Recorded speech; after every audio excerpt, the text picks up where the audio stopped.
Welcome to Whores Talk Horror. We're not really whores. We just like wordplay. Hello and welcome to Whores Talk Horror. I'm Sharon. And I'm Melinda.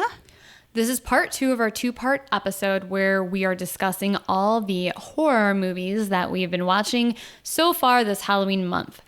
And like the first part, this will also be spoiler-free. All the movies on my list are movies that I've never seen before. And I also tried to pick a lot of movies that hopefully our listeners have not seen before either. So let's get started. All right, so the first movie up on my list is called A Dark Song. It's free on AMC Plus on demand, or you can rent it on Amazon for $2.99. It came out in 2016. It stars Steve Oram, who is in Sightseers and The World's End, and also Catherine Walker, who's an Irish-born actress. She's been in a lot of things, but I have not seen any of them.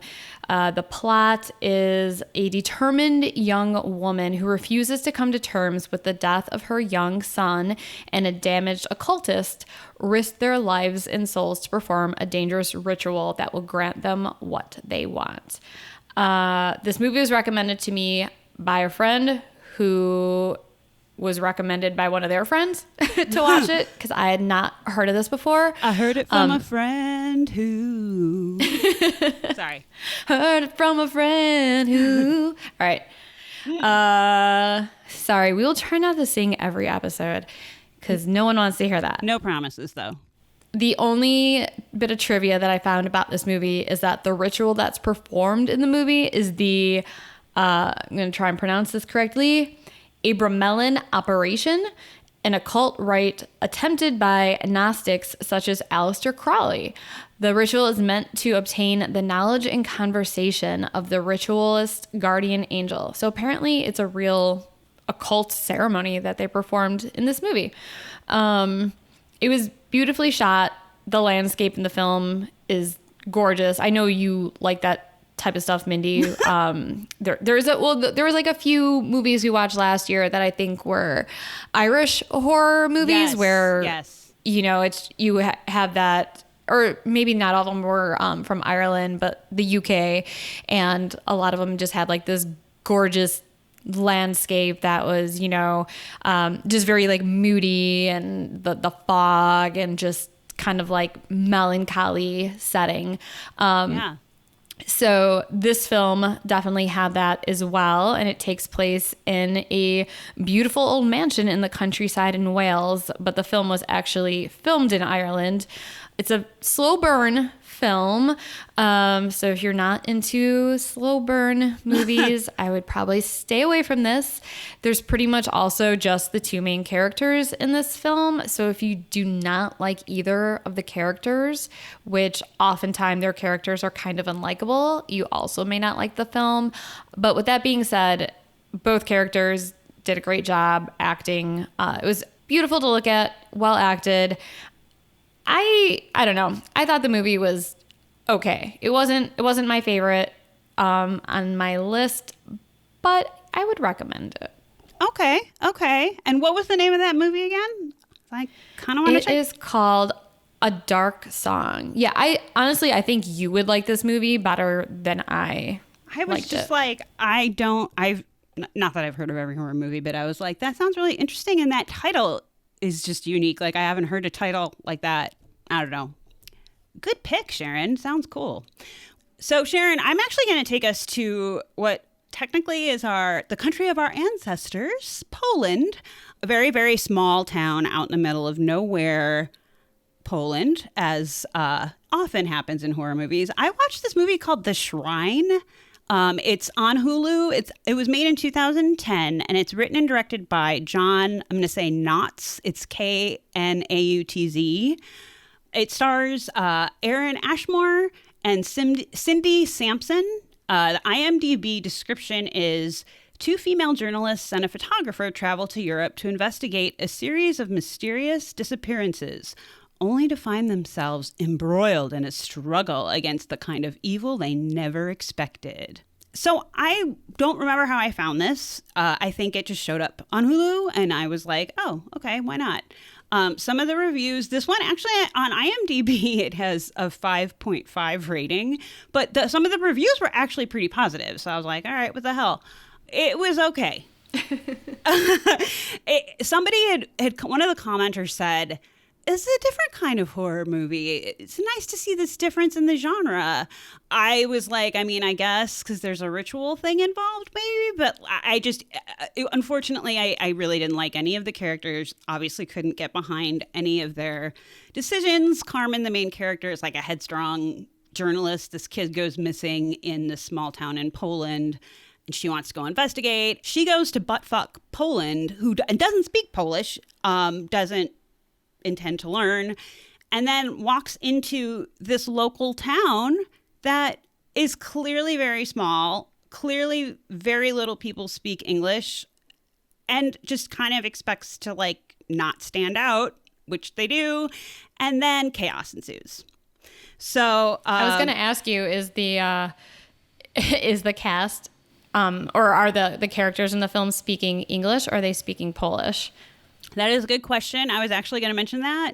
So the odd thing is that it's very clearly filmed in Canada. Like, I think I heard a few abouts or whatever, like the Canadian accent. A boot. But I did look this up because I was like, all right, this is not Poland. The Polish citizens are mostly Polish actors, and they do speak Polish exclusively. And that's all I'll say about that, with the exception of a few children in the community who speak broken English to the reporters. So that I thought was kind of cool, was that they actually did have Polish actors and used what I'm assuming is Polish, because I don't speak fluent Polish. I only know a few swears that my grandpa taught me. So it kind of sounded like Polish, but they also could have just been speaking gibberish, unfortunately, and I might not have known. It's predictable, and it was so kind of creepy. There is one really cool moment, and really cool visual in the middle. And then, I mean, if you got nothing to do, got a few beers to kill, whatever, put it on in the background. It won't make you dumber for watching it, but it wasn't my favorite that I watched. But The Shrine, ladies and gentlemen, there you go. It sounds like you like this one about as much as Sharon liked her first one. Yeah, if you need something on in the background and you would prefer it to be kind of creepy, and there's going to be a moment where there's a really cool visual and then you can go back to what you're doing, then put this on. That's my recommendation. All right. So I'm going to take us back to the States. All right. With Society. It's on Shudder and also free on Amazon Prime. I've seen visuals of this movie before, but never really paid attention to it. And then when Spencer and I were watching that documentary on Shudder, what is it name? Like Into the Darkness or something? I think it's called Into the Darkness. I'm not going to look it up right now, but it's about all the 80s horror movies. It goes through every single year. It's like a 4.5 hour documentary that I highly, highly, highly recommend everyone watches if they're a horror fan, because it's amazing. But they discussed this movie. It came out in 1989. It stars Billy Warlock, who is in Halloween 2 and also Baywatch. For all you Baywatch fans out there, you may recognize him from that. I think there's a lot of crossover in between those two fan groups. I've never seen a single episode of Baywatch, and I'm proud to say that. I haven't either. Yeah. Good. Because I'd have to divorce you as a friend if you did, Mindy. All right. So the movie is about a teenage boy who doesn't feel like he just quite fits in with the rest of his wealthy family and discovers that his family and friends are part of a gruesome orgy cult for the social elite. In many ways, I thought this film was very appropriate to some things that are going on in the world these days, some of the social commentary that this movie was trying to make. I just kept picturing Trump and his family and friends during that orgy. I do not want to think about this. During that famous orgy scene at the end of the movie. I don't want to think about that either. But, there was just certain things that I was like, oh, I can see the Trumps doing this in their Mar-a-Lago. when they go down there for vacation, that's why they go. Anyways, a little bit of trivia. So the hospital used for the exterior shots in Society is from the same hospital that was used in Halloween 2, which Billy Warlock is in both of those. Oh, cool. Billy Warlock's father is actually actor and stuntman Dick Warlock, who played the Shape, Michael Myers' character, in Halloween 2 as well. And I believe in our last trivia episode, or one of our last trivia episodes, there was a question that mentioned Dick Warlock. Yes. Yeah. So I remember us being like, that's an awesome name. Yeah, totally. So Brian Usna, the director, cited The Spiral Staircase from 1946 and Rosemary's Baby as the film's biggest influences, particularly in terms of paranoia as a major element. Usna and special effects designer Screaming Mad George both said that Salvador Dali's paintings, Autumnal Cannibalism and Soft Construction with Boiled Beans, were also inspirations for the orgy scenes. So if you've seen this movie, you know what those scenes look like. So go look up Dali's paintings, Autumnal Cannibalism and Soft Construction with Boiled Beans, and you will see how that was the inspiration for those scenes. They're very similar. There were a dozen crew members who were used to work the large contorted puppets for the final, quote, shunting finale. Oh my God. And oh my God. The puppet, Oh my God. You need to see a movie with shunting in it, Mindy. The puppet was moved from beneath the stage floor where crew members were concealed. So I just found all that to be very interesting because, goddamn, that final scene is amazing. I'm so glad that I know about this movie and that I finally watched it. The whole thing was like a Twilight Zone episode to me. It's just this crazy fucking movie, and the end scene is brilliant. The practical effects that were used for the orgy / shunting scenes kind of left me speechless. And there is a scene of a butthead scene with the main character's father that's just kind of genius and very well done. It's a super fun watch, and I totally recommend it. Butthead scene? You have to watch the movie to find out. I don't know that I can, but okay. Okay. Oh my God, it's fucking brilliant. Everyone needs to watch this movie. I highly recommend it. I think I walked in at the end of you watching this movie. Do you remember a butthead scene or maybe. a shunting scene or I feel like I had gone to bed and then I got up. And so, yeah, I'm having some weird memories now as you described it. Although you might just remember seeing the clips that were in that documentary. Oh, that's possible. Yeah. Yes. All right. Mindy, what do you got next? I'm not Googling shunting. I just don't think I can handle that. But I might check this movie out. You need to check this movie out. I'm still kind of shocked a little bit. Well, you know what? I'm going to change it up and lighten the mood a tad. So I watched this movie. I've actually tried watching this movie or like stumbled on it like 5 different times and never sat down and watched it. And then they played it on the Travel Channel like a week or so ago. And so I was like, fuck it. I'm going to sit down and watch the whole thing. And I did it so y'all don't have to. This is the movie Helltown. It's directed by Jay Cheel, Cheel, who happens to be the writer and director of Shudder's Cursed Film series as well, which I actually didn't know that going in. And then I was like, holy shit. I thought that it used to be available free on like the various areas like Prime or whatever, but it's not, and I didn't want to pay $3, so I watched it on demand. So full disclosure, I have like internet streaming and I can't fast forward through commercials, so watching this with commercial breaks, I don't know how we did it when in like the 80s when we would watch stuff on TV because it just breaks the momentum horribly. But B, I feel like that might have colored some of my reaction to this movie, but we'll just discuss it. So it is found footage. I still love that shit. Sorry. This is pretty much the whole movie in a nutshell. This documentary/docudrama explores the different aspects, theories, facts, contradictions, and speculations of what may have really happened in Helltown 1974, when President Ford ordered the evacuation of Boston, Ohio. Theories as to why include the military cover-up of a possible mutation-causing chemical spill and Boston being taken over by a satanic cult. It also includes reenactments, interviews, and some good found footage. Well, not really, because it's fake. Fun fact, the actual event was real. Boston, Ohio was an area that existed and was evacuated in 1974 for realsies.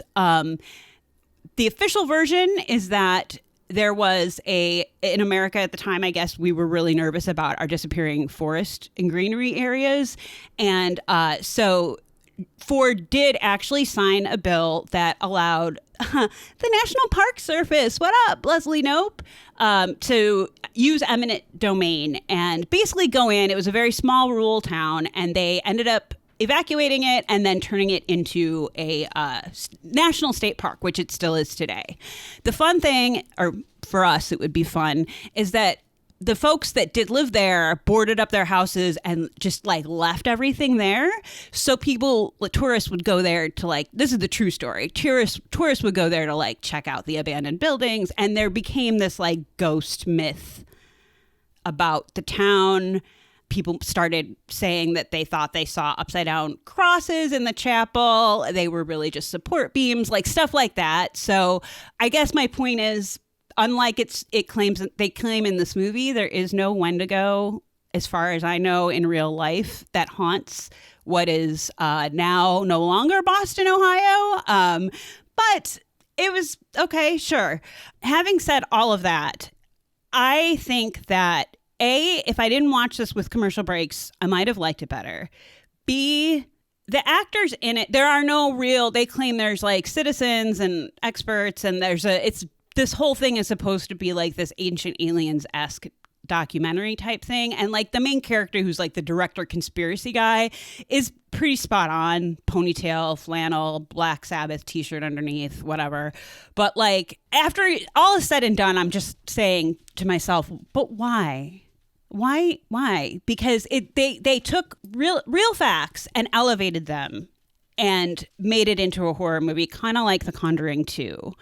People around there, which I'm going to get to, aren't really happy about that, but also it leaves there's a sense of letdown at the end, because you're like, well, why the fuck did I just watch that if it's just literally somebody making up shit about a story that I would have rather seen a documentary about the actual event, I guess is what I'm saying. If there is a documentary on Boston, Ohio for realsies, I'm going to look around a little bit to find more info on it. That would be more interesting to watch. And there is a cool article about it on the Atlas Obscura website, which we can post. Helltown, ladies and gentlemen. Cool. Make us smarter, Sharon. Yeah, I'm going to say the next movie I'm about to talk about is probably one of my favorite movies on my list. It's Ms. 45. I watched it free on Amazon Prime. It came out in 1981 and was directed by Abel Ferrara, who directed The Bad Lieutenant. It stars Zoe Lund, who actually co-wrote The Bad Lieutenant with Abel Ferrara. A timid and mute seamstress goes insane after being attacked and raped twice in one day and takes to the streets of New York City after dark to randomly shoot men with a .45 caliber pistol.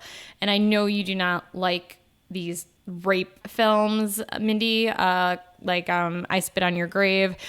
However, I will say that the two rape scenes, for the most part, are pretty short, and they are nothing like the scenes in I Spit on Your Grave or any of those movies. For the record, I blame you for my not liking of those movies. Well, I mean, okay, yeah, that's horrible. Rape is horrible. Because I created that genre. Full disclosure, I am not endorsing rape. But when we were like 18 or 19, a bunch of our friends were hanging out at my house, and we sent Sharon and a friend to Blockbuster at the time to go pick up. We were like, get something scary, and she came back with Demented, which was about a woman that was gang raped and then goes nuts and takes revenge on all of those people. And so I think it just stuck somewhere in my psyche, and I'm just like, nope. I stand by my choice. That I made that night. Demented and Freaks. Those are the two movies I picked out, and it was not Blockbuster. We supported our small little local video store, Video Playground. Aw. Okay. But anyway, just wanted to put that out there. Okay, go ahead. All right. So a little bit of trivia about this film. So the actress Zoe Lund, I'm kind of fascinated by her. Don't really know who she is, but now I'm kind of obsessed with her. So she was an accomplished composer, musician, and devout political activist at an early age. She was also a staunch advocate of heroin use, which you don't come across many people who are advocates for heroin use. So very interesting in and of itself, that little tidbit. In addition, she was a professional model in her 20s and a writer who penned various essays, short stories, novels, and film scripts. One of her unfinished screenplays was about supermodel Gia Karanji, who was the model who died of a heroin overdose. And I don't know if you've seen that movie Gia with Angelina Jolie, who played her. But they were friends in real life. Lund appears as an interview subject in the documentary The Self-Destruction of Gia in 2003, in which she candidly discusses her own heroin use. And Lund died of drug-related heart failure at the tragically young age of 37 in Paris on October 16th, 1999.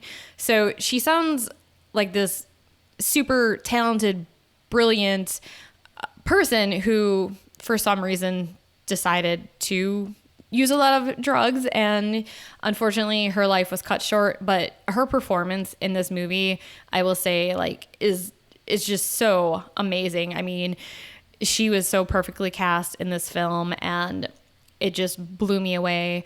Thoughts on this movie? Fuck men. Basically, all the men in this film, with a few exceptions, are completely disgusting. This movie really puts you into the day in the life of a woman, what it's like to be a woman, especially living in the big city, dealing constantly with catcalling and having to be super, just hyper aware of your surroundings at all times because men are fucking animals who don't know how to control themselves. I found it very interesting that they made her character mute, which I think that choice made her seem even more isolated in her own world. I mean, she couldn't scream at her attackers or speak up for herself, even if she wanted to. But then she ultimately found her voice, metaphorically speaking, through a gun. So there was really no need for her to do any talking. And as I said, Zoe Lund, her performance was amazing. You completely felt her vulnerability. And then you also felt her empowerment, which, it was like this transition scene in the film. The final scenes in this movie, to me, it just kind of like just capped off what was already an amazing film, and it's probably one of the best revenge movies that I've seen. And this is not on my list, but last night Spencer and I watched Alone, which is a 2020 movie, which is also kind of a torture revenge film. Little bit different though, but I also really enjoyed that and highly recommend it. Yeah, I don't really have too much of an aversion to these revenge films. I like seeing women become empowered and then just totally fucking over the men that abuse them. So yeah, I'm sorry I traumatized you when we were teenagers, Mindy, but I highly recommend you watch this movie. I highly recommend anyone watch this movie. I loved it. Yeah, I actually do kind of want to watch this movie, like listening to that. And I love when women get badass, and get revenge. That was the best part of Demented. I'm sorry, it just makes me laugh thinking about it. But yeah, no, I want to check this out. Okay, well, so since we're talking about women who are empowered, I guess this doesn't sort of fits, maybe, kind of, not really. But I watched, I believe it's pronounced Luz, L-U-Z. It was a new movie from 2018, but in the States it came out in 2019. And it's a German film directed by Tillman Singer, and it stars Luana Velis, I believe is how it's pronounced, as the lead actress Luz. And this is the IMDb summary. Luz, a young cab driver, drags herself into the brightly lit entrance of a run-down police station. A demonic entity follows her, determined to finally be close to the woman it loves. Now, this movie isn't really so much about women empowering themselves and getting revenge, but it is. All I have written for notes is, yep, that does happen, referring to the description. And then, what the fuck did I just watch? It's a kind of abstract, also at times slow burny kind of movie. But Sharon, the opening scene, I just kept thinking to myself, Sharon would be screaming, "Oh my God, this is David Lynch. This is David Lynch." Because the opening scene is this like wide shot of this police station lobby. And Luz walks in and she just stands at the entranceway to the police station. And it felt, it was like maybe like 3 minutes, but it felt like it took forever because it was just stillness. And then it starts to build, and then things go nutty from there in general. And I kind of don't really want to say more than that because it is a bit abstract, but that's kind of why it's fascinating. And I literally am still not entirely sure what happened in the movie, but it was very hypnotic. It was very hypnotic, and there's some great imagery. Luz, the main actress who plays her performance is ridiculous. She's awesome. I will say that I'm recommending this movie, but with the caveat that if you do not like slow burns or movies that don't very clearly lay out plot and storylines, maybe you would be a bit frustrated by this film.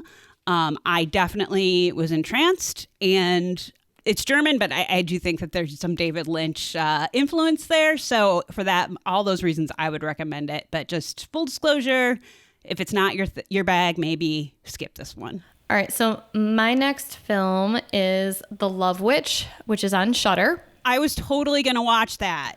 We'll see if you still want to watch it after I talk about it. Alrighty. It came out in 2016. It stars Samantha Robinson, who played Abigail Folger in Once Upon a Time in Hollywood.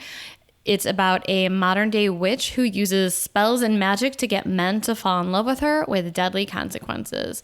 So Anna Biller, who not only wrote and directed this film, she's also credited as one of the producers. She did the editing, art design, costume design, production design, set design, and worked on the music for the film. And it took her 7 years to complete this film. Dude, what a slacker. I know, right? Holy shit. I think the only other filmmaker I know who puts their hands in that many, what's that expression? Yeah, you got your hand in different pots or different something. God damn it. Yeah, I can't remember the expression. I know what you're saying too. Puts their hands in too many gloves in the pots in the... Anyway. Has their... and the cat's in the cradle with the silver spoon. Or is it wears so many hats? I don't know. Pots, hats. Yeah, wears multiple hats. David Lynch. But I mean, yeah, he also is involved in almost every aspect of the production of his films. So just to start off, I have to say, I did not realize this movie was a comedy and it's also a satire. I went in cold thinking that it was more of an occult movie, kind of like Satanic Panic. I was thinking there would be a lot of bloody sacrifices and rituals, and it would be kind of dark. Not like that at all. It was a lot different than I thought it would be. I loved the look of the film. I mean, everything from the costumes, the set design, the makeup, the lighting. There's so much attention to detail. Everything has that 1960s and 70s aesthetic to it. However, I don't think they ever actually mentioned when the movie took place. And for the most part, it's hard to tell until I saw, I think there was only like 1 or 2 scenes where someone was using a cell phone. So I was like, okay, totally thinking that this was 60s or 70s the entire time. And I was like, nope, everything just meant to look that way. It's the complete opposite of Miss 45 in like so many different ways. Basically, the main character, Elaine, she's a gorgeous witch who is searching for a replacement for her dead husband. She's desperate to find love and uses witchcraft to try and make men fall in love with her, which is completely unnecessary and ironic because she's absolutely gorgeous. She doesn't need to, cast any spells to make someone fall in love with her, but she's desperate for love and she just wants to make men happy and cook and clean and have sex with her man. And in return, she just wants the guy to be big and strong and manly and completely give himself to her. Big as in tall or manly? Yes, okay. Tall. I mean, big in many ways, I'm sure.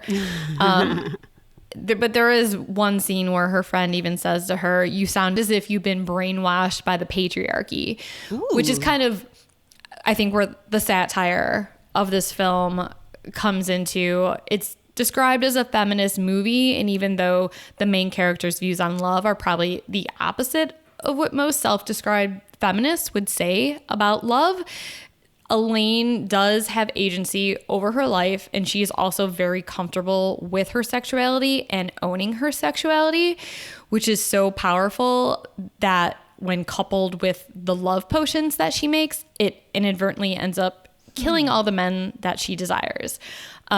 Also, every detail of this film was crafted by a woman, so I think that's probably why this is considered a feminist movie, just because she is so comfortable with her sexuality and does have agency over her life, and she's choosing that this is what she wants for herself.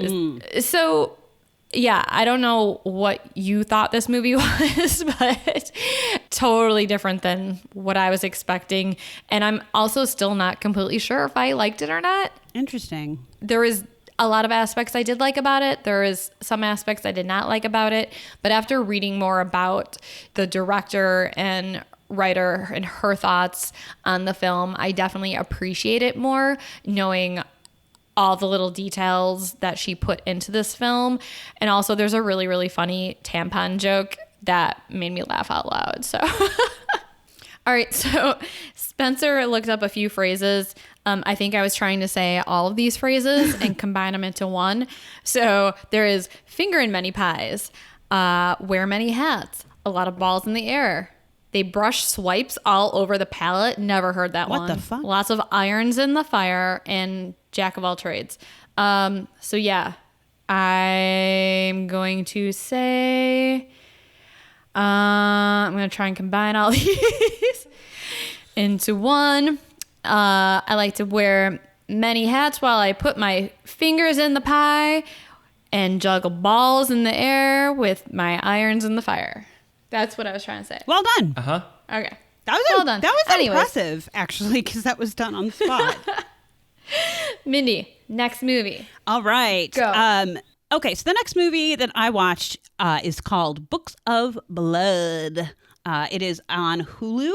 I believe it's a Hulu special. It's directed by Brandon Braga, who actually wrote a bunch of episodes and some film stuff for various Star Trek shows, which I thought was interesting. And it stars Britt Robertson, who I feel like I should know, but I don't. And Anna Friel. I don't think that's how you say her name, but the Pushing Daisies actress, among other things. And I'm a big fan of hers. The synopsis from IMDb: a journey into uncharted and forbidden territory through 3 tales tangled in space and time. It was interesting. I like the what do you call those movies? Where they like not a trilogy, but where they have the different parts that we Anthology. Thank you, Jesus. My brain is not working today. Yes, I enjoy those films, so that's why I was like, oh, cool, this looks good. And it was interesting. It was okay. I watched it twice, and still I have my notes, but I still don't really remember much of it. So I feel like It was that good. it was okay. It was okay. I didn't get scared. It didn't make a huge impression on me, but a lot of the IMDb reviewers are like, this is not up to the source material standards. But there's some good moments. There's definitely some good visuals. Anna Friel's super hot. So I say if you've got time and the inclination, check it out on Hulu. It was kind of fun. We'll put it that way. All right. I'm sorry. I'm really like, I feel like I'm really negative about my movies, but I've got a big one coming, so hang in there. That's what she said. I was telling Spencer earlier that I think I enjoyed almost every single movie that I watched, except for the exception of one or two. This next movie is so interesting, and I had never heard of it before I found it on Amazon. Okay. It's free on Prime. It's called Deranged: Confessions of a Necrophile. Whoa. And it is basically the story of Ed Gein, a deranged rural farmer, becomes a grave robber and murderer after the death of his possessive and domineering mother, who teaches him that all women are evil. After she dies, he misses her, so a year later, he digs her up and takes her home. He keeps her corpse in the house, among others, as his companions in his decaying farmhouse. If that sounds familiar, it is because, as I said, based very closely on the story of Ed Gein, except in this movie, his name is Ezra Cobb. So we just recently had our episode where we had my sister-in-law, Jessica, who is not a horror fan, watch 5 classic horror films, including Psycho and The Texas Chainsaw Massacre. Both of those movies also based off of Ed Gein. And this movie actually came out in February of 1974, and Texas Chainsaw Massacre was released in October of 1974. I literally just gasped audibly. I saw you. I've not heard. I had no idea this existed. What the hell? I know. And the fact that it came out is basically based on the same story, although this one is way more closely it's almost like straight up the story of Ed Gein, where Texas Chainsaw Massacre is so loosely based on that. And obviously, Texas Chainsaw Massacre, way more popular than this movie. So it stars Roberts, actually his first name is Roberts, not Robert. Roberts Blossom, who is in Christine, Close Encounters, and also Home Alone. And it has Marion Waldman, who is Mrs. Mack from Black Christmas, Mindy. Aw. And there is another Black Christmas trivia thing that goes with this. There's a lot of really interesting trivia about this film. Like, honestly, this film kind of fascinates me. So Harvey Keitel and Christopher Walken both auditioned for the role of Ezra Cobb, but the producer, Tom Carr, felt that they were both a bit too young, and Robert Blossoms was the last to audition. And so Tom Carr was like, this is my man. Bob Clark, one of Mindy's favorites, who made Black Christmas. He directed Black Christmas and also A Christmas Story. He was originally approached to direct this film. However, Clark felt that the script was too disturbing for his taste, so he opted to produce the film, though he was uncredited. Because, stabbing someone to death while beautiful Christmas carols are being sung by a children's choir, blood everywhere, a unicorn's horn going into a chest, like that's child's play, man. I mean, well, in Black Christmas also, wasn't that 1974? I don't know off the top of my head, but it was close. Spencer's going to look it up. I mean, I will say this movie is more disturbing than Black Christmas. And there's a few scenes in it that are very disturbing. So Black Christmas really is Black Christmas is basically like, I don't know. A Christmas Story. So Black Christmas was made in 1974. Thank you, Spencer, for looking that up. And Tom Savini did the makeup for this film. You know, between the makeup artists, people who are supposed to star in this film and direct it. I mean, it's like kind of an all-star cast all around, or potential cast and crew all around. I would have thought that I would have heard of this movie before. Totally. So Tom Carr, the producer, he wanted to shoot in Ed Gein's hometown of Plainfield, Wisconsin, because Wisconsin, lots of snow, needed to film somewhere that had lots of snow. But the town council said that they would never okay it since the town had enough notoriety over the original murders instead. And then Tom tried other towns in Wisconsin and was basically told, like, fuck off. So then he was talking to Bob Clark about filming in Ontario, Canada, for the tax benefits, and also because Canada, they also have a lot of snow and it resembled Wisconsin, so he ended up filming in Canada. Okay, it seems like it's just bad practice to film in the area where crimes or horrible, very violent events occurred or potential hauntings are. Like, it's one thing to investigate or whatever, but don't go filming, especially a fictional account. What the fuck is wrong with people? Okay, rant over. All right. Well, he didn't. He filmed in Canada. Yeah, but he tried. I'm good for Wisconsin. I think that's the first time I ever said that. All right. So Roberts Blossom was great as Ezra Cobb or Ed Gein. He was completely believable playing this eccentric old man that, you know, he just seemed like the kind of weird old man that lives in your town that everyone knows, but you all think that he's totally harmless. And he is also equally terrifying in this film. And you see his mental fragility just crack after he loses his mother. His character was such a great combo of Norman Bates and Leatherface melded into one character. There's one scene that is utterly terrifying and literally made me shiver and stop breathing for a few seconds because I was so creeped out by it. I just put myself into the place of the unsuspecting female character and was like, what the fuck would I have done in this situation? Yeah.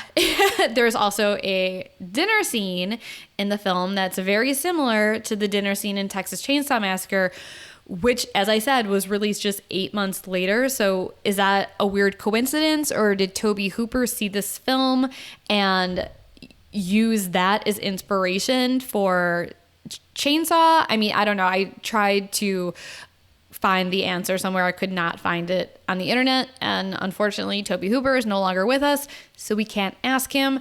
But yeah, that was also just kind of, don't know what to say other than it was a weird coincidence that these two movies had such a similar scene. There's also another scene towards the end that was almost as chilling as the final scene in Texas Chainsaw Massacre, where Leatherface was chasing Sally around. And interestingly enough, the scene that I'm talking about has Ezra hunting a girl also named Sally. So once again, coincidence? Tobe Hooper, was he inspired? I don't know if we'll ever know the answer to that. If you're a fan of Ed Gein or his work, if you're a huge fan of Ed Gein's sewing skills or his furniture making, check out this movie. If you like Texas Chainsaw Massacre, I think you would like this movie as well. And since Mindy does not like Texas Chainsaw Massacre, I don't know if she would like this movie, but I'm going to recommend it to everyone. I really, really enjoyed it. Well, you know what? I'm going to watch it because I am really interested, actually. So, yeah. All right. I am curious to hear you compare it to Texas Chainsaw because we all heard your opinions on that movie when we. All right, we're not going to get into this. This is not what we're talking about today, but hold that. Put a pin in the thought of horror classics and appreciation. Put a pin in that for a second. Okay. My next movie is actually also a 2020 movie, but I've been waiting for it. And Sharon, You can feel free to groan. It is technically a ghost hunter show made into a movie. It's called The House in Between. It is literally a like real people. Like there's really no stars, but it's produced and directed by Steve Gonsalves, which if you, like me, watch the original Ghost Hunters or now Ghost Nation, you will know who he is. He's a reality TV ghost hunter. And then Kendall Welpton. And it's set in Florence, Mississippi, filmed in was released in 2020. The description from IMDb was a beautiful documentary telling the real story of a homeowner living with a haunting, bridging the paranormal, real science, and the human experience. This documentary shows a detailed look at what could be the most haunted house in America. I like that they say bridging the paranormal, quote, real science and as opposed to fake science. But yeah, it's not a scripted thing. It is basically like a long episode of Ghost Hunters, but it's interesting because this woman invites a local team into a paranormal investigator team into her house because she's having issues with disturbances. And then they reach out to Steve Gonsalves from the ghost shows, and Ghost Nation, which is currently airing on the Travel Channel. I think this is sort of a tie-in because Steve Gonsalves is, I guess the deal is that he's trying to like unite paranormal investigators across the country, hence the name Ghost Nation. And he made this during the break between Ghost Hunters and then Ghost Nation. And they talk a lot about like sharing resources and whatever. So part of me felt like it was kind of an ad for that show, but it was cool because it does show them, the researchers, like not being your stereotypical paranormal researcher jackasses. Like, you know, they're not yelling at ghosts or swearing at them. They show them like doing the research and looking into the history. And so if you're into that kind of thing, it's for you. Sharon, you might find it interesting. It's not, I didn't particularly find it very scary. I don't really find those shows very scary. I'm just fascinated. And I'm a big fan of Steve Gonsalves. So I watched it. I enjoyed it. And it's actually free on Prime right now. So you don't have to pay for it. So if you don't watch those shows, is this something that you can watch and like know, Yep. like get into without like knowing who these people are? Yep, absolutely. I think so. Okay. Yeah. It's standalone, but I just know all those connections because I'm a dork. So it's interesting for sure. And also, as most haunted houses are, this lady has a lovely home. In Florence, Mississippi. So my next movie is The Bloodstained Butterfly, which is free on Prime. It came out in 1971. It stars Helmut Berger, who is an Austrian-born actor who was in The Godfather 3 and also Madonna's erotica video. Wow. Yeah. The movie is about a television presenter who is accused of murdering his daughter's best friend. It's another giallo movie, but this one is subtitled, so you don't have to worry about any bad dubbing. The colors are more muted than a typical giallo film. It's more mystery and less murder. There's not really much violence or blood at all. It did have a lot of beautiful cinematography, however. It was also very interesting to see how much forensic evidence was available back in the early 70s. There's a lot of court scenes. I think it takes place in Italy.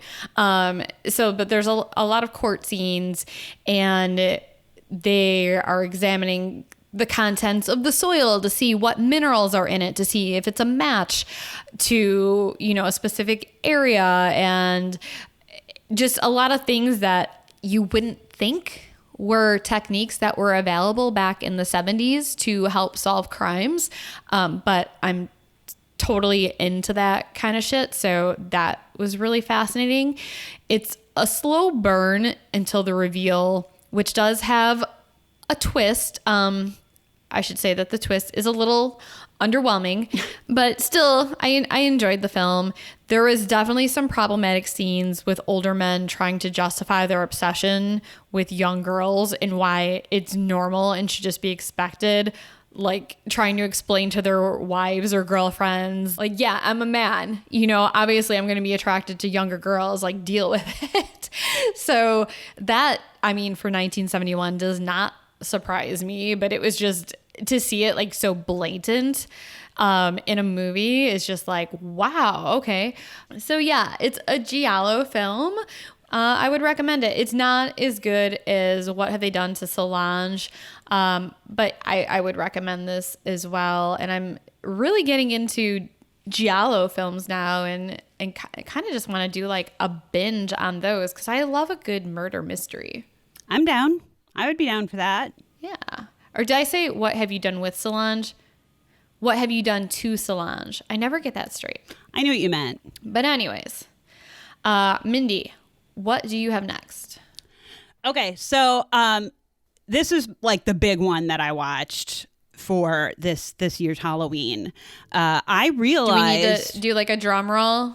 Maybe, yeah. Ooh, that sounds great. I had never seen Hellraiser until this week.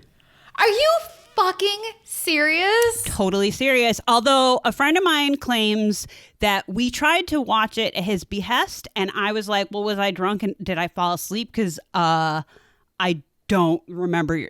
I would have remembered this. So I may have seen it before, but no, I like made the decision, sat down, and I watched it.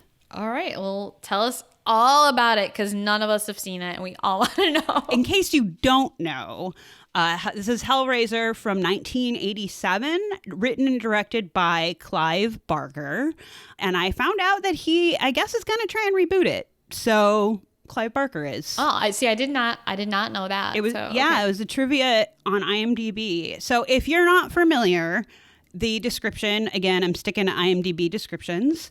A woman discovers the newly resurrected, partially formed body of her brother-in-law. She starts killing for him to revitalize his body so he can escape the demonic beings that are pursuing him after he escaped their satanic underworld, or sadistic underworld. Both of those. Yeah, I'd never seen this before, and I know I was prepared to be terrified because I think when I was little, one of the reasons I never sought this out is because I saw Pinhead and everyone was like, it's so gruesome and blah, blah, blah. The special effects were cool for the time. And I also, many points was like, oh, Rob Zombie's, I think, probably paying a little bit of like adding a few nods in House of a Thousand Corpses to this film too. Because there were some visual aspects that I was like, yeah, that's cool. I wasn't freaked out or scared by the ghost, or not the ghost, the demons. Sorry. Cenobites? Cenobite, yeah. And for the time, I read that Clive Barker and his team, like, they filmed all the puppet stuff in one night because budgetary reasons didn't allow them to have a lot of resources, and so they kind of had to improvise. And that said, I thought that was incredibly impressive. I thought Pinhead and the gang were awesome, the way they were designed, built. The movie itself, to quote my friend Andy, yeah, I guess it really doesn't stand up too well now, huh? So I'm just gonna say this is a supposedly grown-up woman in 2020 reflecting on a movie from 1987. God damn it, was this misogynistic. I did not know how misogynistic this movie was. And frankly, like, yeah, it's an 80s horror movie, duh.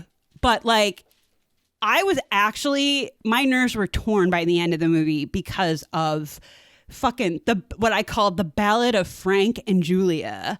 And I'm going to just say it. That dick must have been really good because he sucked. Like, he was such an asshole. But then there were like interspersed scenes of them like just fucking really hard. So that was the only logic I could gather for why she did anything that she did for him. So like that kind of visually, it was really fun to watch. But the misogyny I couldn't take to the point that I was like actually shaking by the end of it. Frank, for some reason, likes to say to women, come to daddy. And it's just so gross and even grosser in context in the name of the film. I don't know. It threw me, which everybody that I've been telling that to has been like, what the fuck is wrong with you? It's an 80s horror movie. Of course it's everything you're saying. But I just didn't know it was that degrading to women. That said, Kirsty, the final girl, the main character essentially, really fucking kicks ass at the end, which I really appreciated. Like literally, I think I was gonna say she makes up for everything else. But no, that was the one redeeming factor, is that like I was so appalled, not by the horror. Again, I actually thought the gore and the horror was really well done for the time and actually pretty cool and did kind of hold up, I thought. And I love the box. I kind of want the box. It's pretty. But yeah, Kirsty really kicked ass. Literally, saved the movie, in my opinion. Like, that's the only reason I'm not like, this is garbage. I thought it was interesting that like as soon as she sent everybody back to hell, all the demons, she proceeded to walk outside, and then it started raining and she had a white t-shirt on and no bra. And I was like, really, Clive Barker? Like, she just redeemed everything, and now we're going to see her titties. That was the only point in the movie where her boyfriend helped her, and he very quickly covered her up with his jacket, which I was like, good job, lame boyfriend. I mean, I appreciate it, but I see why it's a classic. I mean, honestly, I don't remember thinking any of those thoughts when I watched it, but I was also younger when I first saw it, and it was just, I mean, Julia just sucks. She's cheating on her husband with his fucking brother. So she just wanted that dick and like was going to do anything to get it. I don't know. Maybe you're just reading into things a little too much. I don't know. The come to daddy shit made my skin crawl. But to your point, I actually halfway through the movie was like, I wonder what my reaction would have been if I had seen it in the 80s. Probably I'd be in an institution right now if I happened to turn it on when I was little and then like saw like all the crazy demons, and I was that would have scared me, a young Melinda. But everything that you just said would have probably gone over my head as a kid. But it was just really interesting to me. And yeah, she did suck and I didn't have any sympathy for her, but like Frank was just awful. So I was like, I don't have any empathy for you, and I'm sorry, but I can't see how any dick is that good to do the gross shit she did for him. But it is. You're not supposed to have empathy for either of the characters, though. You're supposed to have empathy for Kirsty. So right, which I did, and then there was payoff with Julia and Frank, so that felt great. But I will say again, though, visually, goddamn, with the resources that they had or didn't have, visually, it's amazing. And for 1987, I kept checking IMDb because I was like, damn. And so if they do end up remaking this, I'm curious what they're going to do and how they would possibly outdo or improve upon the demons. And now that I've said that, I actually want to take that back and be like, maybe I don't want to see, because it'll probably be utterly horrifying with what technology can do these days. But I watched it. I'm glad I watched it. I want to stew on it some more and do some research on it, but it's definitely a classic for a reason. And that was my big, exciting Halloween adventure, was Hellraiser, because I had never seen it. And now I can say I definitely saw it sober and awake and comprehended it. All right. So I also watched an anthology movie. I watched Asylum, which is free on Prime. It came out in 1972, and it was written by Robert Bloch, who wrote the book Psycho, which was the novel that inspired the movie made by Hitchcock. All comes full circle, right? Very cool. Because we've talked about Psycho a lot in the last couple episodes. So it has Peter Cushing, who is basically like in every classic horror movie ever made. It also has Charlotte Rampling, who has been in a ton of movies and TV shows, but I always think of her as Dr. Evelyn Vogel from Dexter. She was also in, I think it was season 2 of Broadchurch. Might have been season 3, but I think it was the second season. I think you're right. But it's about a young psychiatrist who interviews 4 inmates in a mental asylum to satisfy kind of a weird requirement for employment. He hears stories. The first story is about the revenge of a murdered wife. Then a story about a tailor who makes a suit with some highly unusual qualities. A woman who questions her sanity when it appears that her brother is conspiring against her. And then a man who builds tiny toy robots with lifelike human heads. As I said, it's an anthology movie. It's made by Amicus Studios, which is known to be the rival studio to England's famous Hammer Studios. Amicus made the 1972 movie Tales from the Crypt that I think most people are familiar with. Amicus's films are sometimes mistaken for Hammer horror films because the two companies have very similar visual styles and use the same actors like Peter Cushing and Christopher Lee. But unlike the period Gothic Hammer films, Amicus productions are usually set in the present day. Not an expert on Hammer horror or Amicus films, but it was just a little bit of trivia I found, because I know there are a lot of diehard Hammer horror film fans. It's not a scary movie. It's fun. I think the first story is my favorite story. There's a bit of a twist at the end, and I would recommend it. It's fun. It's kind of like your movie, The Skull, that you talked about, Mindy. It's just, 1970s British fun horror film to put on. Good to have as like a bunch of them running in a loop on a marathon in the background of like a Halloween party. That's a good idea. Exactly. Or if you just want to like not think too hard and just binge a bunch of like spooky shit, good thing to put on. So, all right, Mindy, what is your next movie? My next movie is a film that Sharon told me to watch, and I know that she's also seen, and I'm gonna fucking mention it because I want to. It's on Netflix, and it's called Hubie Halloween. It was made in 2020, and it is an Adam Sandler movie, directed by Stephen Brill, and it stars a shitload of people. And if you don't like Adam Sandler's like late 90 kind of comedy, classic Sandler films, yeah, just fast forward a little bit, but otherwise, Doyle rules. This movie is Adam Sandler's basic premise. He does a goofy voice, but it was touching, and I would say I love The Wedding Singer like crazy, but this comes in as a very close second as his best of his silly movies. But it's also sort of a love song to his old comedy, and those of us that did watch Happy Gilmore and Billy Madison and all of those movies back in the day. Hubie, quick summary, Hubie Dubois, here's from IMDb. Despite his devotion to his hometown of Salem, and yes, Salem, Massachusetts, and in parentheses it writes, and its Halloween celebration, Hubie Dubois is a figure of mockery for kids and adults alike. But this year, something is going bump in the night, and it's up to Hubie to save Halloween.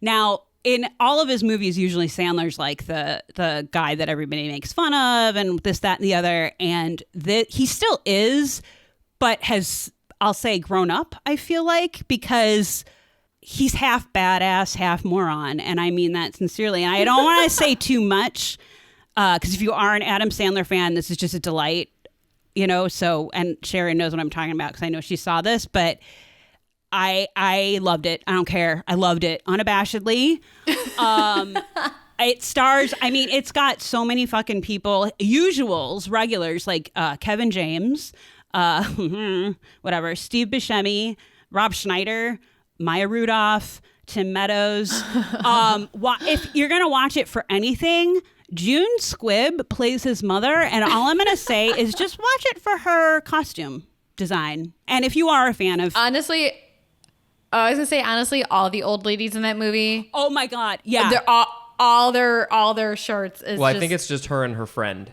Is it just her and her friend? I thought there was maybe 3 or 4. I don't know. I just remember. Doesn't matter. Every time I saw a new T-shirt, I was like, "What does that say?" And they were all amazing. And it does genuinely have a very sweet and heartwarming message, kind of, which I feel cheesy just saying that, but it really does. And I feel like it's a message that is resonant and important for today. It's very basic and simple, and it's brought to you by Adam Sandler, but it is relevant. So I say I agree. Go for it. I highly recommend this. I agree. It's great for families. It is. Well, it is for the most part. Yeah. No, it's totally, Yeah. I think, family appropriate. It doesn't get as like, I don't know, dirty, I guess, as like Happy Gilmore or Billy Madison. It's definitely more, it's one of his more family appropriate films. And two of his daughters play some of the kids like in the background, I guess, too. So that's really fun. And as the credits roll, you get to see outtakes, which it's just amazing. So yeah, some 90s nostalgia. Adam Sandler's grown up. Billy Madison's grown up. I say watch it. And buy me a t-shirt that says boner donor for Christmas. If anyone knows where to get a boner donor shirt, The thrift store. please let us know and or mail it to us. All right. So my final film that I will be talking about is a movie that I also heard of because of that Shudder documentary. It's called Dead and Buried. It's free on demand and also on Amazon Prime. It came out in 1981. It stars James Fiorentino, who's done a ton of TV work, Melody Anderson, who is in Flash Gordon, and also the original Battlestar Galactica. It has a very, very young Robert Englund in the movie too. And fun fact, on IMDb, I was looking through Robert Englund's filmography. He was actually listed as being, well, he was uncredited in the 1976 Barbra Streisand version of A Star is Born. I thought that might blow your mind, Mindy. What did he Mindy's do? mouth is like totally wide open right now, waiting for a dick to go in it. What? Boner donor. Boner. Anyways, so this is a suspense horror film set in a small coastal town where, after a series of gory murders committed by mobs of town people against visiting tourists, the corpses begin to come back to life. That right there, after reading the plot, I was like, sold. It's kind of a zombie movie, but like a totally different take on a zombie film. A little bit of trivia. So this is a low budget horror film from the 80s, but I totally appreciate the amount of detail that was put into making this film. So during filming, director Gary Sherman purposely avoided letting the color red be visible in any scene so that the sight of blood during the murder sequences would all be much more shocking to the audience. So he even went as far as to having the taillights of the vehicles replaced with purple lights instead of normal red taillights. I mean, that's kind of a crazy amount of detail. That's like Mike Flanagan detail. Seriously, it is. Yeah. Writer-producer Robert Shusett, he described the famous reconstruction scene where we see a woman's face being reconstructed by the mad doctor in the movie. We see an empty eye socket, and then we see him put in an eyeball. In just a moment's time, she sits up, she blinks, and turns around. And it's totally obvious that it's not a dummy. She does not have a glass eye. The effect is startling because of the way it was filmed, and it's impossible to tell how it was done. But they did tell how it was done. They used an elaborate dummy of the woman that was made out of this new, very fleshy, real-like material for the time. So the dummy was used, and without using any sort of dissolve, they made a switch to the real girl. So for the briefest moment, you see the doctor, he lifts his elbow to get something, and it covers the audience's view of the girl on the table. And that's when they do the switch. But you're so interested in what the doctor is doing that you don't even notice that you're not able to see the girl for a few seconds. So during that period of time, the dummy was moved just out of camera range and substituted with the real person.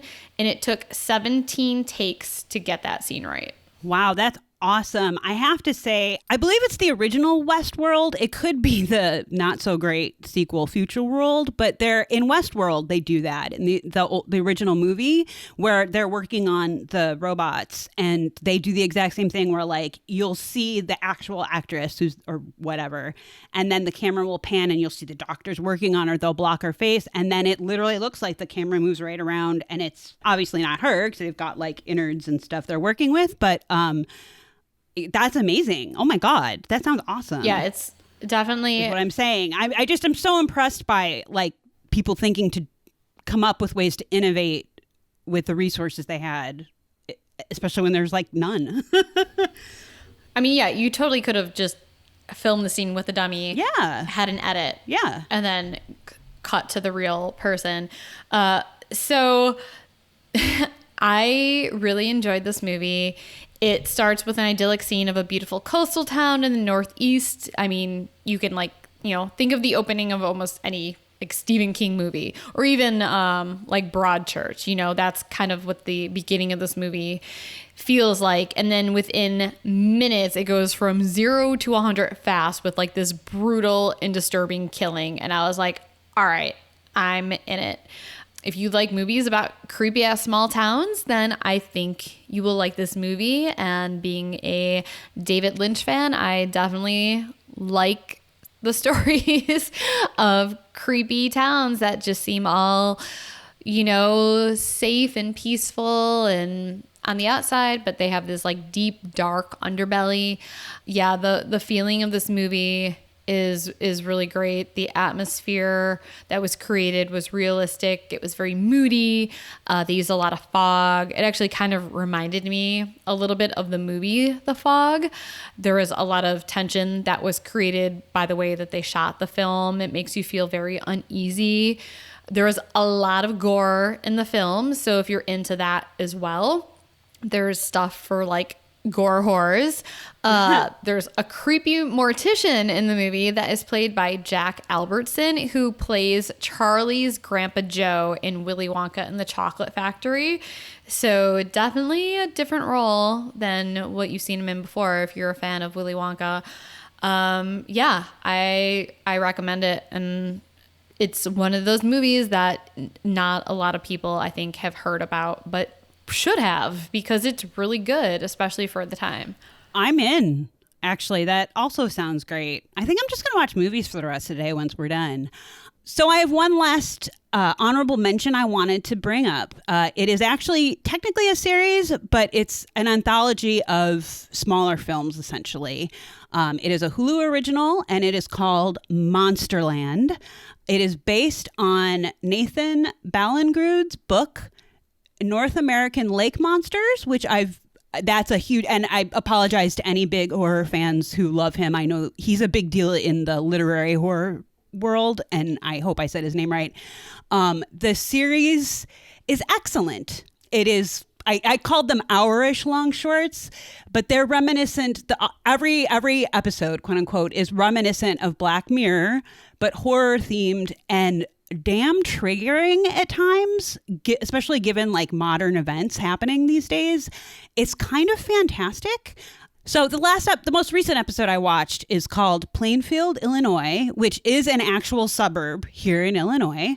I'm not going to talk. I used to live right by Plainfield, Illinois. Oh, see, there you go. So Sharon, you should watch this. No, it's a I kind of want to now. No, the show itself is really amazing. But so the reason I want to talk about Plainfield, Illinois, which is the most recent episode that I watched, is because it is beautiful and horrifying and heart-wrenching. And I'm not going to say anything about the plot because all of these, you're just going in cold, and I think it's better done that way.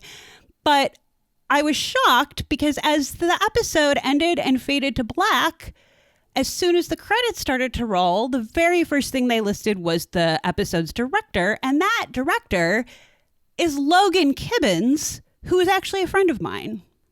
She is a working director in TV and film in LA. She and her wife actually wrote a movie that she directed that Sharon, I was going to refer to you. Well, it's not horror. We'll talk about it later, but I had no idea that she was involved in this, and it was kind of late at night, and I have very Nice Neighbors because I kind of yelped a little bit in surprise.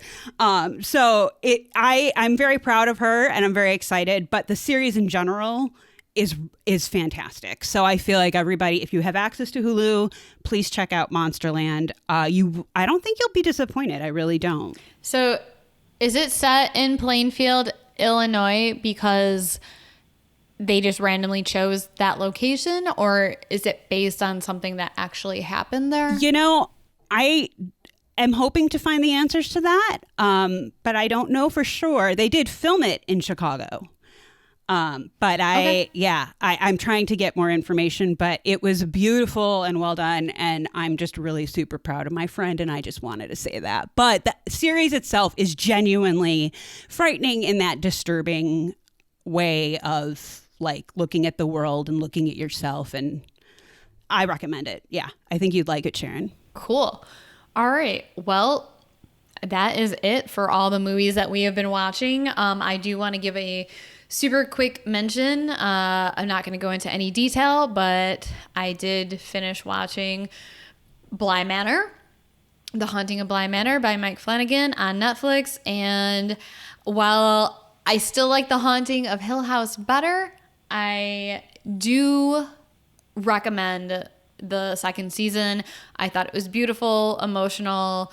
I connected to every character, and he makes you care about every character the way he does in The Haunting of Hill House. And I know for some reason The Haunting of Bly Manor has gotten a little bit of criticism. I don't really understand it. I don't know. Maybe, yeah, I'm not going to get into that. I recommend it though, and think you should watch it. And I still love everything that Mike Flanagan does. Okay, holy shit, you watched that already. I've been like avoiding it specifically. I can't believe you watched that whole thing already, but yes, I kind of can. Damn. But also, it sounded like you were kind of hesitating at first, and I was like, oh God, but it's not like you're going to say, it was shit, Mike Flanagan's shit. Like, I'm in shock that you watched the whole thing already. I want to like sit down and watch it. And they've released some tweets that are like Find the Ghost with like shots from the film or the extended long film is what it essentially is. And I'm really bad at the Find the Ghost game, I've realized. So I'm excited to watch it, but I'm like ready to like sit down and study it. God, wow. It's going to take a second rewatch. I mean, we're recording this episode on the 18th, so it's been out for 9 days. I think I binged it all in 3 days. Yeah. How many parts? There's 9 episodes in it. Spencer has not watched it because he's had crazy work hours and has worked like 150 hours in the last 2 weeks. So he wants to watch it. So I think in November, I'm going to rewatch it with him because there's definitely a million things that I missed. And now that I know what happens, I can pay attention to the little details. But I will say, very similar to The Haunting of Hill House, there's a lot of shit going around in the background that like scared the crap out of me. And yeah, I have one friend that started watching it and had to shut it off after 3 episodes because he said he fucking hated it. And I was like, fuck you. I'm ending our friendship. But I don't know. I really liked it. Maybe you need to give it more than 3 episodes is my opinion. But well done, Mike Flanagan. Well done. It looks gorgeous as hell. I can't wait. And now I'm kind of pissed and super jealous. So I'm going to get on that too. But yeah, awesome. I can't wait now. Now I'm like I was super excited already, but I'm extra excited. All right. Well, thank you all for listening to us. Let us know what you've been watching this October. We love getting your recommendations and adding them to our list. We hope that everyone is having a fun Halloween month. I know that we can't do as much as we would normally during Halloween season, and I really just do not want this month to end, and I'm just going to pretend it's Halloween until next October.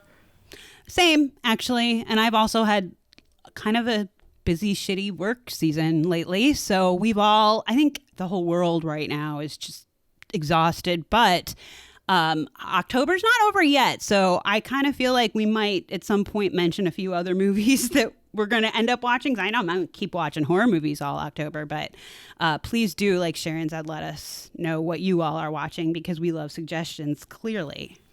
And as always, you can write to us at whorestalkhorror@gmail.com with all your ghost stories, creepy stories, any other stories that you would like us to share on our show. Please be kind to each other, be safe, and please, please, please vote. This is the most important election probably in most of our lifetimes. I know that both candidates suck, but there is clearly a better option, and we need to restore the civility and kindness that has been lacking from our current leadership these last 4 years, and we really need to start coming together instead of furthering the divide. Agreed. And to add to that, please make sure that you do your research when you go to, or before you go to vote. Check your sources. That's all I ask. Just please know that your decision affects not just you and your family, but other people for a lifetime, possibly. So make sure that you check your facts and make your decisions wisely. That's all I ask. And just happy Halloween, everyone. Yeah. And you know what? Continue celebrating Halloween until next Halloween, if that's your thing. You know, honestly, fuck Thanksgiving, fuck Christmas. Not looking forward to either of those holidays. So I'm just going to do what makes me happy, and I hope that you all do too. And as always, thanks for getting creepy with us.